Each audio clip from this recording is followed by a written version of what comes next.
Good evening student, কেমন আছো তোমরা সবাই? সবাই ভালো?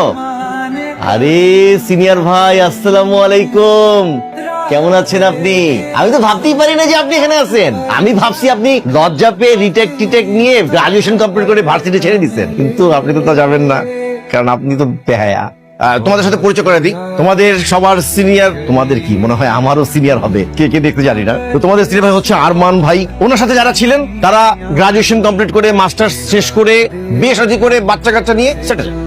জুনিয়ররা তার সিনিয়র হয়ে যাচ্ছে, কিন্তু আমাদের ভাই কিন্তু আমাদেরকে ছেড়ে যাচ্ছে না। কেন?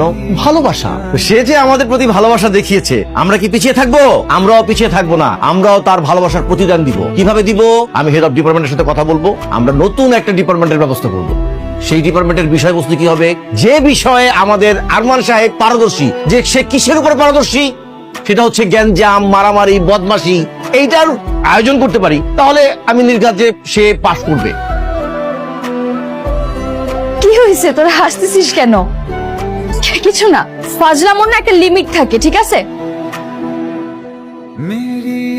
তুমি ব্যাপারটা নিয়ে বেশি চিন্তা করো না মা। আসলে আমি বুঝতে পারতেছি তোমার উপর দিয়ে কি যাচ্ছে।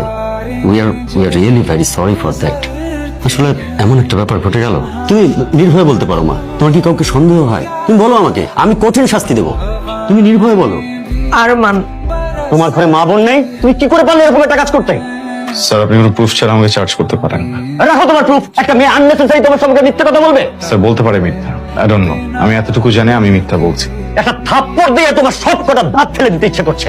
কাউন্টার, শুধু আমার কাছে পর্যাপ্ত প্রমাণ নেই, তোমাকে আমি দেখে নিতাম। তবে তুমি ভেবে নিও না যে তোমাকে আমি ছাড় দিয়ে দিচ্ছি। আজ থেকে তুমি দেখবে তোমার জীবনটার প্রতি মুহূর্ত আমি কেমন কষ্টকর করে তুলছি।